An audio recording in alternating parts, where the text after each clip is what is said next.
Naging out of this world na talaga ang naging datingan nitong si PBBM. Paano ba naman kasi? Ibinida ba naman ng Pangulo na magpapalipad na daw tayo ng rocket sa kalawakan sa susunod na taon na siya daw magiging kauna-unahan para sa bansang ito?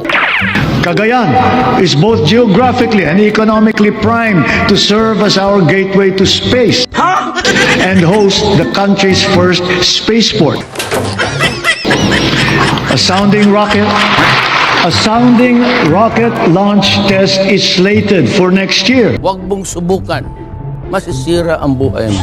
Yes, we are going to launch a rocket into space.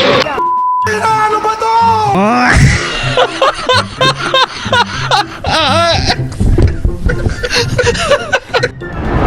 Iwan ko ba kung nasa tama pa bang pag-iisip itong ating Pangulo?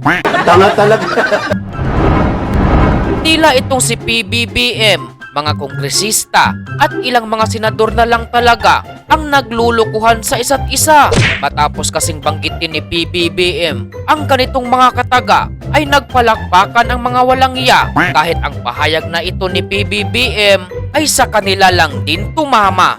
We are not greedy. Talaga, Charmin. We are not racist. We are not liars. Sinungaling ka!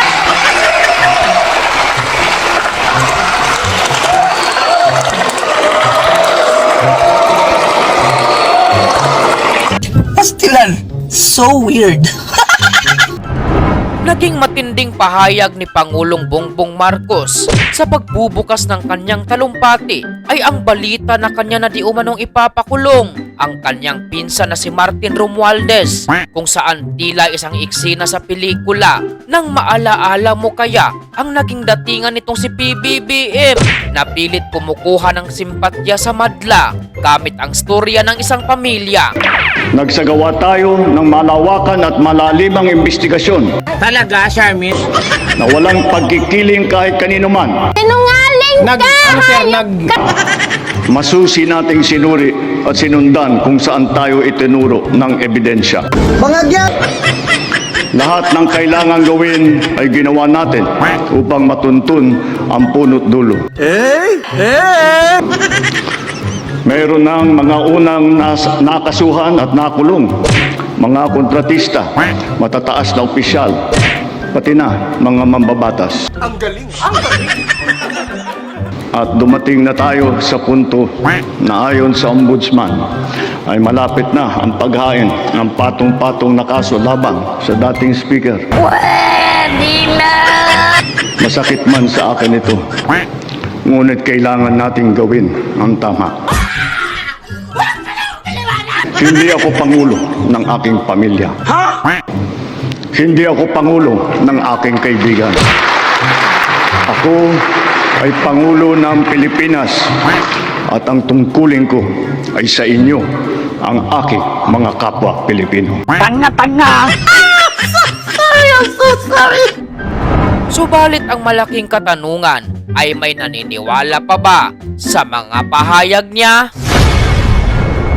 Matapos ang naging performance ni PBBM ngayong taon ay nagbigay na ng grado ang mga hurado sa katauhan ni Matibag at Luistro, kung saan ayon kay Luistro, Ma'am, kung bibigyan nyo ng grade si Presidente, 10 ang pinakamataas, ano magiging grado niya para sa inyo sa Kamara?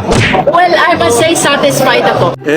Mahirap naman magbigay ng numerical grade, but I am satisfied with the performance not only of the President, but of the administration as a whole.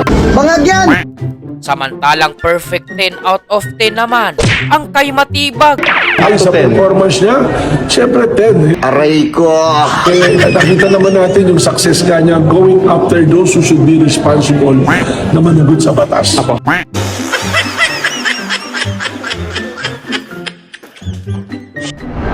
Na tila sarili lang nila ang pinagluloko nila.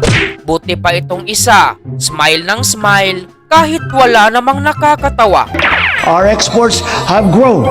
They have continued to grow, reflecting high productivity and the increasing competitiveness of our products and services in the international trade market.